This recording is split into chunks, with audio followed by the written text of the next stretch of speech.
Until you've come under fire, watched buddies blown asunder, or have been wounded yourself, it's hard to imagine the fear and anxiety somehow channeled into courage by heroic men and women at war. Someone once said that courage is the act of the frightened and the scared, that continue to fight, refuse to surrender, and never once consider the thought to run. Undoubtedly one of the most overlooked and often forgotten groups of patriots throughout military conflicts have been those disabled by war. More often than we care to admit, it is the maimed, deformed, paralyzed, and the broken who get lost in the shuffle. Imagine the emotional wounds and the roller coaster journey that they have endured just to get to a place where they know their lives have been changed forever. We live in this free country because of their sacrifice. And without that, we're in a bad way. Founded in 2006, Camp Patriot is the brainchild of Micah Clark, a veteran who felt blessed by God that he returned home from Afghanistan unscathed, yet personally convicted to do something for those who didn't. With the 2.3 million disabled veterans that we have living in this country today, and 40,000 have been injured in Iraq and Afghanistan, our goal is to create that shift in their lives and hopefully create hope so that they realize that life isn't over, they're just going to be living it a little bit differently. Camp Patriot's focus on rehabilitation and recovery has always centered around the great outdoors and one man's determination to help others defy everything. We try to provide all kinds of adventures, from climbing Mount Rainier with guys that are blind and missing legs to big game hunting, fishing trips. We've done 500-mile motorcycle rides on BMW motorcycles, and the idea is to stretch that imagination, get them out there and create that hope and that light at the end of the tunnel. Since 2007, Camp Patriot has made the annual climb of Mount Rainier's 14,411-foot summit. This mountain on average claims the life of at least 3 people every year, and half of the able-bodied that attempt the climb never reach the summit. When they get to the top of that mountain and come back down, you see that sense of relief that I've still got it. And also just the elation that, man, life isn't over. I can do these things that 50% of able-bodied people that attempt that mountain each year don't make it. Experience that you can't put into words. It was just overwhelming. It was an opportunity that they gave me, that I had, and I accomplished, and I saw that as a stepping stone of my rehab. One of Camp Patriot's latest ventures was an opportunity to participate in the 150th anniversary of the Pony Express ride. This is the 31st year that the National Pony Express Association has done a re-ride across the Pony Express Trail. Jack Rhodes and I became friends about 3 years ago, and he, in passing, kind of mentioned that he was involved with the Pony Express ride. We put our heads together and decided, with this 150th coming up, why don't we bring a couple of wounded veterans along with us and host their ride with us. Certainly thrilled to be here today, and especially proud to have a couple of wounded veterans with us that we're hosting on this eventful ride today. These are gentlemen that have been in the real thick of it, and it's amazing what they've gone through. Gilbert Maglianis knows the deep, dark valley of physical and emotional recovery. The back of his head was torn open, his hand mangled, his body riddled with shrapnel, when he and his team had a 2,000-pound JDAM bomb accidentally called onto their position. When I first woke up and realized what happened, they told me when my team members were passed away, 3 team members dead, and then I totally lost my capability of finishing my career.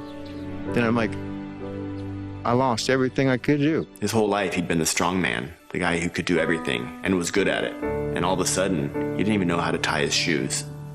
He had to have an L and an R on his left and right shoes so he knew which was the left and right. Last night we were able to stop at Outlook Pass and camp out. So we, after setting up tents, we were able to sit around a campfire and share some stories and to realize what Mag had gone through. He was part of an ODA team that helped secure then President-elect Karzai.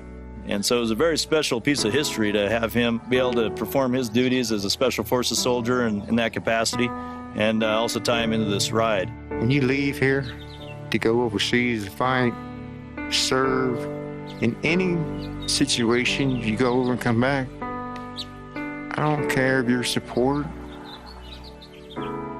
or combat or anything, you're never going to come home the exact same. Never. Close to 2 years ago, I was bedridden. I couldn't walk. I couldn't talk. I couldn't eat. Another wounded veteran that has found hope and enlightenment through Camp Patriot is a soldier we'll call Mario. He was severely wounded when the Humvee he was riding in backed over an IED during a gun battle. We started doing some maneuvers to confuse the enemy, and upon one of our maneuvers, we backed into the IED. I was blown up. Next thing I remember is waking up, and I just see the blood coming. I feel the bone, the teeth, all in my mouth. They were just hanging there. It wasn't intact. They were just hanging. The left side of Mario's face was completely torn away, and his lower leg was laced with shrapnel. His wounds required almost 18 months worth of rehabilitative and constructive surgeries. I took the doctors 10 months to put this beautiful face back together. They did a great job. A lot of my friends say I'm better looking now than I was before the accident, and I think it's true. One of the reasons that Micah talked about inviting these wounded veterans to special events touched me is because I'm a veteran myself. I flew helicopter gunships in Vietnam. I had some good friends that are wounded, some that died. I know what it means to be able to go to special events if you wouldn't be able to go otherwise. So it did touch my heart. You know, when you're able to see these service members get out and after they've lost their eyesight or a limb and actually accomplish something that a lot of able-bodied people just sit on the couch and say, I can't do it, is pretty amazing. I mean, I really think that in that aspect, I have the best job on the planet. Challenging myself with new activities have been the best. One of the gentlemen hadn't even been on a horse. I talked to him before he got on the horse, and I said, expect this, expect that, hold the rein a certain way. And he said that in Special Forces, we adapt. I cannot tell you how exciting it was the other day, riding a horse at full speed. It's another rush. It's a beautiful feeling, something live underneath you running. And then looking over to your right side, seeing your horse's shadow and seeing your shadow on top of it. As far as I knew, right then in that second, I'm perfectly healthy. There's not a darn thing wrong with me. I'm not missing no fingers. I'm not half blind. I didn't feel nothing except the movement of that horse. He adapted. That's a moment I won't forget either. It was beautiful. For Micah Clark, this journey and creation of Camp Patriot has been all about relationships. Micah does not believe in fate and chance as much as he believes in faith and divine appointment. 2 years ago, I was had the opportunity to take a Navy SEAL on top of Mount Rainier. He'd been blinded in combat. In that process of climbing Mount Rainier, we became best friends. His name was Ryan Job.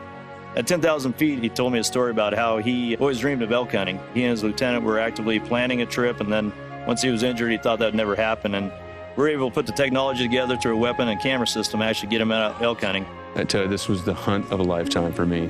And I never dreamed of, when I was a sighted hunter, that I would not just shoot, but stand next to an animal of that size. He had just finished his 4-year degree with a 4.0, and his wife was 3 months pregnant, and he died in his last surgery for a reconstruction on a prosthetic for his eyes. And I tell you, we talked probably 5 days a week at a minimum, and he became one of my best friends. And it was pretty neat to see the transition in his life through the outdoor program that we created. You know, during the funeral, 3/4 of the pictures were the things that we had done with him, climbing Mount Rainier and elk hunting. And, you know, I wear his bracelet today, and it was tough. But to know you made that kind of an impact in somebody's life, it goes back to what we were saying. That's the reward in what we do. And we need the support to do it.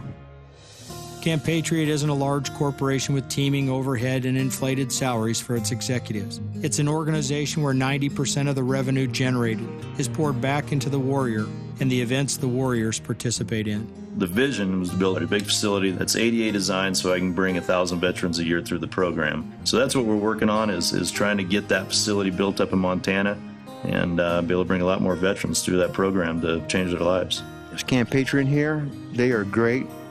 Taking care of soldiers letting them focus on their abilities, not their disabilities. It gave me the motivation to better myself, to get on that bike, to get on that treadmill, to start walking, to get better. I don't take them up the top of Mount Rainier and carry them. They got to do it themselves. So we really show them that they have those abilities. There are so many soldiers out there trying to medicate themselves, trying to fix themselves. It's unbelievable, and they're doing it all the wrong way. Micah Clark knew that the disabled were going to need to readjust and regroup in order to reclaim the hard-charging persona of their pre-disabled lifestyles. On Faith and Little Else, one Patriot with a vision launched a camp full of Patriots and has made a significant difference in the lives of those who've come his way. You know, Scripture states that we're put on this earth to serve others, and that's a very pinnacle point of why I've started this program. And I could be doing a lot of other things, but I felt that I've been blessed in my life, and that's why we do this. It's been close to 2 years. I'm ready to go back. I've been cleared. I'm ready to join my brothers and protect them as they protected me on that day. In war, things happen. Can't change them. It goes on. And so I'm going to have to go on. And I'm going to take what I have and live it to the fullest. I'm still enjoying life. And I'm not finished. I'm just going to keep on enjoying it. War is hell, and we really need to think about the people out there fighting to keep us alive and free. Una cosa que yo vivo es que no es por mí, lo que yo hago no es por mí, es por mi compañero, mi hermano, que está ahí a mi lado. What that basically means is it's not about me, it's about the guy next to me. It's my job to make sure he comes home to his family. It's never going to be about me. It's going to be about him and his family in this country.